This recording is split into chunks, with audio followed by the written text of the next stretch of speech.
नमस्कार विद्यार्थी मित्रांनो, जी के वाली मॅडम या यूट्यूब चॅनलमध्ये तुमचं स्वागत आहे। आज आपण पाहूया मुंबई उच्च न्यायालय शिपाई म्हणजेच प्यून या पदासाठी विचारण्यात आलेली प्रश्नोत्तरे। आणि ही प्रश्नपत्रिका बघा, ही आहे 2025 मधली मुंबई उच्च न्यायालय लेखी परीक्षा 2025 मध्ये ही प्रश्न विचारण्यात आलेली होती।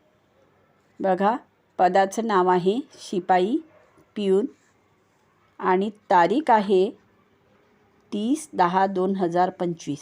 म्हणजेच 30/10/2025 रोजी जो पेपर झालेला होता शिपाईचा, त्या परीक्षेमध्ये हे सर्व प्रश्न विचारण्यात आलेले होते। आणि हा पेपर होता 1 तासाचा। या पेपरचा टायमिंग बघा, इथे 1 PM ते 2 PM म्हणजेच 1 तासाचा हा पेपर होता।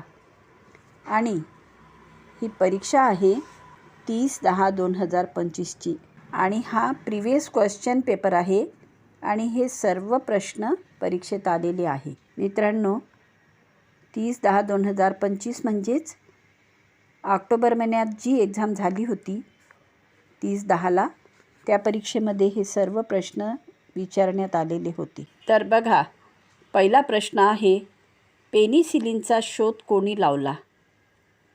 आणि या प्रश्नाचं उत्तर आहे अलेक्झांडर फ्लेमिंग।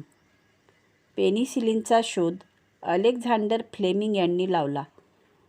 तर इथे ऑप्शन त्यांनी दिलेले आहेत, A. Louis Power, B. Edward Jenner, C. Alexander Fleming आणि D. सॉल्क। आणि या प्रश्नाचं उत्तर आहे ऑप्शन C. Alexander Fleming. तर पेनिसिलिनचा शोध कोणी लावला? तर अलेक्झांडर फ्लेमिंग यांनी पेनिसिलिनचा शोध लावला। आता पुढचा प्रश्न आहे, प्रश्न क्रमांक 2, आचार्य विनोबा भावे यांचा आश्रम कुठे आहे? इथे ऑप्शन दिलेले आहेत, A. Sevagram Wardha, B. Pavnar Wardha, C. Anandwan Chandrapur, D. Sabarmati Gujarat. आणि या प्रश्नाचं उत्तर आहे मित्रांनो ऑप्शन B. पवनार वर्धा। आता यानंतरचा प्रश्न आहे, प्रश्न क्रमांक 3, शिवरायांची राजधानी कोणती होती? तर ऑप्शन आहे A. Pune, B. Shivneri, C. Raigad, D. Rajgad. आणि या प्रश्नाचं उत्तर आहे ऑप्शन C. रायगड। आता पुढचा प्रश्न आहे, भारताच्या पहिल्या महिला राज्यपाल कोण होत्या? तर कोण होत्या हे तर तुम्हाला माहीतच असेल मित्रांनो, की भारताच्या पहिल्या महिला राज्यपाल सरोजिनी नायडू होत्या। तर या प्रश्नाचं उत्तर आहे ऑप्शन C. सरोजिनी नायडू। आणि पुढचा प्रश्न आहे, प्रश्न क्रमांक 5, भारताची राज्यघटना कधी स्वीकारण्यात आली? आणि इथे त्यांनी ऑप्शन दिलेले आहेत, A. 26 January 1950, B. 15 August 1947, C. 26 November 1949, D. 26 जानेवारी 1949। आणि या प्रश्नाचं उत्तर आहे ऑप्शन C. 26 नोव्हेंबर 1949। भारताची राज्यघटना 26 नोव्हेंबर 1949 या दिवशी स्वीकारण्यात आली। आता यानंतरचा प्रश्न आहे, प्रश्न क्रमांक 6, महाराष्ट्राचे पहिले मुख्यमंत्री कोण होते? तर ऑप्शन आहे A. Vasantrao Naik, B. Yashwantrao Chavan, C. Shankarrao Chavan, D. Marotrao Kannamwar. आणि या प्रश्नाचं योग्य उत्तर आहे मित्रांनो ऑप्शन B. यशवंतराव चव्हाण। तर महाराष्ट्राचे पहिले मुख्यमंत्री कोण होते? तर यशवंतराव चव्हाण हे महाराष्ट्राचे पहिले मुख्यमंत्री होते। आता पुढे इथे त्यांनी विचारला आहे, प्रश्न 7, रात आंधळेपणा कोणत्या जीवनसत्वाच्या कमतरतेमुळे होतो? आणि या प्रश्नाचं उत्तर आहे ऑप्शन A. अ जीवनसत्व। तांदळेपणा अजीवनसत्वाच्या कमतरतेमुळे होतो. आता इथे त्यांनी ऑप्शन बघा काय दिले आहे. ए अजीवनसत्व, बी ब जीवनसत्व, सी क जीवनसत्व, डी ड जीवनसत्व. आणि उत्तर आहे ऑप्शन ए अजीवनसत्व. आता यानंतरचा प्रश्न बघा. प्रश्न क्रमांक 8. पृथ्वीच्या पृष्ठालगत वातावरणाचा कोणता थर असतो? तर कोणता थर असतो? तर आता इथे ऑप्शन दिलेले आहेत. ए स्थितांबर, बी तपांबर ट्राफोस्फियर, सी मध्यांबर, डी आयनांबर. आणि या प्रश्नाचं उत्तर काय आहे? तर ऑप्शन बी तपांबर ट्राफोस्फियर. पृथ्वीच्या पृष्ठालगत वातावरणाचा तपांबर ट्राफोस्फियर हाच थर असतो. आता पुढचा प्रश्न आहे प्रश्न क्रमांक 9. विजेच्या बल्बमध्ये कोणती तार वापरली जाते? तर इथे ऑप्शन आहे. ए तांबे, बी ॲल्युमिनियम, सी टंगस्टन, डी मायक्रोम. आणि या प्रश्नाचं उत्तर आहे ऑप्शन सी टंगस्टन. विजेच्या बल्बमध्ये टंगस्टन या धातूची तार वापरली जाते. आता पुढचा प्रश्न आहे प्रश्न क्रमांक 10. इंडियन इंडिपेंडन्स लीगची स्थापना कोणी केली? तर ऑप्शन आहे. A Subhashchandra Bose, B Rasbihari Bose, C V D Savarkar, D Lala Lajpat Rai. आणि या प्रश्नाचं योग्य उत्तर आहे मित्रांनो ऑप्शन बी रासबिहारी बोस. तर इंडियन इंडिपेंडन्स लीगची स्थापना रासबिहारी बोस यांनी केली. आता यानंतरचा प्रश्न आहे प्रश्न क्रमांक 11. जगात सर्वात तरुण बुद्धिबळ विजेता कोण आहे? तर ऑप्शन आहे. ए मुकेश डोम्माराजू, बी आनंद यादव, सी प्रज्ञानानंद, डी विदित गुजराती. आणि उत्तर आहे ऑप्शन ए मुकेश डोम्माराजू. जगात सर्वात तरुण बुद्धिबळ विजेता मुकेश डोम्माराजू हा आहे. आता यानंतरचा प्रश्न विचारलेला आहे प्रश्न क्रमांक 12. पृथ्वी कोणत्या आकाशगंगेचा भाग आहे? तर ऑप्शन आहे इथे. ए आकाशगंगा मिल्की वे गॅलेक्सी, बी उपग्रह सॅटेलाइट वे गॅलेक्सी, सी ए व बी दोन्ही बरोबर, डी ए व बी दोन्ही चूक. आणि या प्रश्नाचं उत्तर आहे ऑप्शन ए आकाशगंगा मिल्की वे गॅलेक्सी. आता यानंतरचा प्रश्न आहे प्रश्न क्रमांक 13. हिराकूड धरण कोणत्या नदीवर आहे? तर ऑप्शन आहे. ए गंगा, बी गोदावरी, सी महानदी, डी यमुना. आणि या प्रश्नाचं उत्तर आहे ऑप्शन सी महानदी. हिराकूड धरण महानदीवर आहे. हिराकूड धरण महानदीवर आहे. आता पुढचा प्रश्न आहे प्रश्न क्रमांक 14. नटसम्राट हे नाटक कोणी लिहिले आहे? तर कोणी लिहिले या प्रश्नाचं उत्तर तुम्हाला माहीतच असेल. तर नटसम्राट हे नाटक वि वा शिरवाडकरांनी लिहिलेले आहे. तर इथे त्यांनी ऑप्शन दिलेले आहे. ए पु ल देशपांडे, बी प्र के अत्रे, सी वि वा शिरवाडकर, डी विजय तेंडुलकर. आणि या प्रश्नाचं उत्तर आहे ऑप्शन सी वि वा शिरवाडकर. तर नटसम्राट हे नाटक वि वा शिरवाडकरांनी लिहिलेले आहे.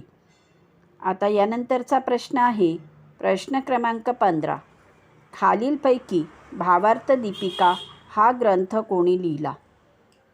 तर ऑप्शन दिलेले आहे तिथे. ए संत ज्ञानेश्वर, बी संत एकनाथ, सी संत रामदास, डी संत गाडगे बाबा. आणि उत्तर आहे ऑप्शन ए संत ज्ञानेश्वर. खालीलपैकी भावार्थ दीपिका हा ग्रंथ संत ज्ञानेश्वरांनी लिहिला. आता पुढचा प्रश्न आहे प्रश्न क्रमांक 16. युरोप आणि आफ्रिका या दोन खंडाच्या दरम्यान कोणता समुद्र येतो? तर ऑप्शन दिलेले आहेत खाली. ए अरबी समुद्र, बी तांबडा समुद्र, सी भूमध्य समुद्र, डी कॅस्पियन समुद्र. आणि या प्रश्नाचं योग्य उत्तर आहे ऑप्शन सी भूमध्य समुद्र. युरोप आणि आफ्रिका या दोन खंडाच्या दरम्यान भूमध्य समुद्र येतो. आता यानंतर इथे विचारलेला आहे प्रश्न क्रमांक 17. कोणत्या देशाची राज्यघटना लिहायला सगळ्यात जास्त दिवस लागले? सर्वात मोठी लिखित राज्यघटना कोणती? तर या प्रश्नाचं उत्तर आहे ऑप्शन डी भारत. ऑप्शन दिलेले आहेत. A America, B Japan, C England, D Bharat. आणि उत्तर आहे ऑप्शन डी भारत. भारत या देशाची राज्यघटना लिहायला सगळ्यात जास्त दिवस लागले. आता पुढचा प्रश्न आहे प्रश्न क्रमांक 18.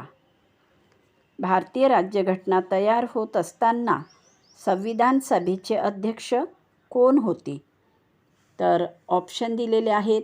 ए डॉक्टर बाबासाहेब आंबेडकर, बी doctor Rajendra Prasad, C Pandit Nehru, D Sardar Patel. आणि या प्रश्नाचं उत्तर आहे ऑप्शन बी डॉक्टर राजेंद्र प्रसाद. भारतीय राज्यघटना तयार होत असताना संविधान सभेचे अध्यक्ष डॉक्टर राजेंद्र प्रसाद हे होते. आता पुढचा प्रश्न विचारलेला आहे वंदे मातरम हे गीत कोणी लिहिले आहे? तर ऑप्शन इथे दिलेले आहे. ए रवींद्रनाथ टागोर, बी साने गुरुजी, सी बंकिमचंद्र चॅटर्जी, डी लोकमान्य टिळक. आणि या प्रश्नाचं योग्य उत्तर आहे ऑप्शन सी बंकिमचंद्र चॅटर्जी. वंदे मातरम हे गीत बंकिमचंद्र चॅटर्जी यांनी लिहिलेले आहे. आता पुढचा प्रश्न आहे प्रश्न क्रमांक 20. भारताच्या किनारपट्टीला लागून एकूण किती राज्ये आहेत? तर ऑप्शनमध्ये दिलेलं आहे. ए 7 राज्ये, बी 8 राज्ये, सी 9 राज्ये, डी 10 राज्ये. आणि या प्रश्नाचं उत्तर आहे ऑप्शन सी 9 राज्ये. भारताच्या किनारपट्टीला लागून एकूण 9 राज्ये आहेत. आता पुढचा प्रश्न विचारलेला आहे प्रश्न क्रमांक 21. महाराष्ट्राच्या सीमेलगत एकूण किती राज्ये आहेत? तर ऑप्शन आहे इथे दिलेले. ए 5, बी 6, सी 7, डी 4. आणि या प्रश्नाचं उत्तर आहे मित्रांनो ऑप्शन बी 6. महाराष्ट्राच्या सीमेलगत एकूण 6 राज्ये आहेत. आता इथे पुढचा प्रश्न आहे प्रश्न क्रमांक 22. पांढऱ्या सोन्याचा जिल्हा म्हणून कोणता जिल्हा ओळखला जातो? तर ऑप्शनमध्ये दिलेले आहे. ए जळगाव, बी अकोला, सी यवतमाळ, डी वर्धा. आणि या प्रश्नाचं उत्तर आहे ऑप्शन सी यवतमाळ. पांढऱ्या सोन्याचा जिल्हा म्हणून यवतमाळ जिल्हा ओळखला जातो. आता पुढचा प्रश्न घेऊया प्रश्न क्रमांक 23. विधानसभेचे नागपूर अधिवेशन कोणत्या करारानुसार होते? आणि ऑप्शन आहे. ए पुणे करार, बी नागपूर करार 1953, सी अकोला करार, डी त्रिमूर्ती करार. आणि या प्रश्नाचं योग्य उत्तर आहे ऑप्शन बी नागपूर करार 1953. विधानसभेचे नागपूर अधिवेशन नागपूर करार 1953 या करारानुसार होते. आता पुढचा प्रश्न आहे प्रश्न क्रमांक 24. राज्यसभेचे पदसिद्ध अध्यक्ष कोण असतात? तर ऑप्शन आहे. ए राष्ट्रपती, बी उपराष्ट्रपती, सी सरन्यायाधीश, डी पंतप्रधान. आणि या प्रश्नाचं योग्य उत्तर आहे ऑप्शन बी उपराष्ट्रपती. राज्यसभेचे पदसिद्ध अध्यक्ष उपराष्ट्रपती हे असतात. आता यानंतरचा प्रश्न घेऊया प्रश्न क्रमांक 25. रिश्टर स्केलने काय मोजले जाते? तर इथे ऑप्शन आहे. ए पर्जन्यमान, बी समुद्राची खोली, सी भूकंप, डी हवेचा दाब. आणि या प्रश्नाचं योग्य उत्तर आहे मित्रांनो ऑप्शन सी भूकंप. रिश्टर स्केलने भूकंप मोजला जाते. आता यानंतरचा प्रश्न आहे प्रश्न क्रमांक 26. मेजर ध्यानचंद कोणत्या खेळाशी संबंधित आहेत? तर खाली ऑप्शन दिलेले आहेत. A cricket, B kabaddi, C कुस्ती, डी हॉकी. आणि या प्रश्नाचं योग्य उत्तर आहे option D hockey. Major Dhyanchand हे हॉकी या खेळाशी संबंधित आहेत. आता पुढे त्यांनी विचारलेलं आहे प्रश्न 27मध्ये अभिनव बिंद्रा कोणत्या खेळाशी संबंधित आहे? तर इथे ऑप्शन दिलेले आहेत. ए बॅडमिंटन, बी नेमबाजी, सी बॉक्सिंग, डी धावणे. आणि या प्रश्नाचे योग्य उत्तर आहे ऑप्शन बी नेमबाजी. अभिनव बिंद्रा नेमबाजी या खेळाशी संबंधित आहे. आता यानंतरचा प्रश्न आहे प्रश्न क्रमांक 28. 1 अश्वशक्ती हॉर्स पॉवर म्हणजे किती वॅट? तर खाली ऑप्शनमध्ये दिलेलं आहे. A 500 watt, B 1000 watt, C 746 watt, D 750 watt. आणि या प्रश्नाचं उत्तर येईल मित्रांनो ऑप्शन सी 746 वॅट. 1 अश्वशक्ती हॉर्स पॉवर म्हणजेच 746 वॅट.